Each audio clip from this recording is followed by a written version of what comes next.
তারা বশীকরণ বিষয়ে নক দেন।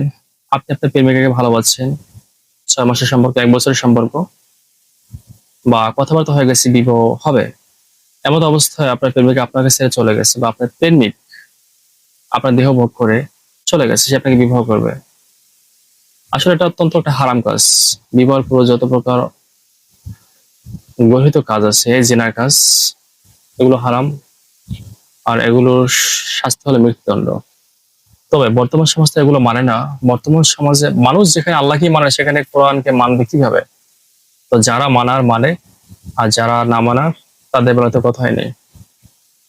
তো যদি সম্পর্ক হয়েই থাকে, বিবাহ করবেন এমনটা নিয়ত করছেন, কিন্তু হঠাৎ করে ভালোবাসা মানুষটি পরিবর্তন হয়ে গেল, সে ভালো একটা চাকরি পেলো, অথচ যখন চাকরি ছিল তখন আপনার টাকা পয়সা দেশে চলাফেরা করছে, এখন চাকরি হয়েছে, এখন আপনাকে তার ভালো লাগে না, আপনাকে সে পছন্দ করে না, এখন চাকরি হয়েছে, এখন সে ভালো অবস্থানে চলে গেছে, এখন তার ভালো বন্ধু বান্ধব সৃষ্টি হয়ে গেছে বা এসে গেছে তার জীবনে, এখন আপনাকে তার প্রয়োজন নেই।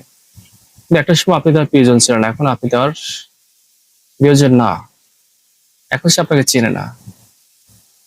সে আপনার সাথে বিবাহের কথা বলে আপনার দেহেও উপভোগ করেছে, আপনাকে বিবাহ করবে, কিন্তু আপনি তাকে কোনোভাবে ভুলতে পারছেন না। যে কোনো মূল হোক, আপনি তাকে চান, এটা আপনার পরিবারের জন্য, ছেলে পরিবারের জন্য। যদি এরকম ধরনের সমস্যা থেকে থাকেন যে আপনি তাকে বিবাহ করবেন সৎ নিয়তে, তো অবশ্যই আমাদের সাথে যোগাযোগ করবেন। ইনশাল্লাহ আমরা আপনাদেরকে যথাসাধ্য ভাবে সাহায্য করার চেষ্টা করব। যদি সমস্যা থাকে কমেন্ট জানাবেন। আর অবৈধ কোনো উদ্দেশ্য নিয়ে আমাদের কাছে আসবেন না। ধন্যবাদ সবাই, ভালো থাকুন, সুস্থ থাকুন। আসসালামু আলাইকুম রহমতুল্লাহি ওয়া বারাকাতুহু।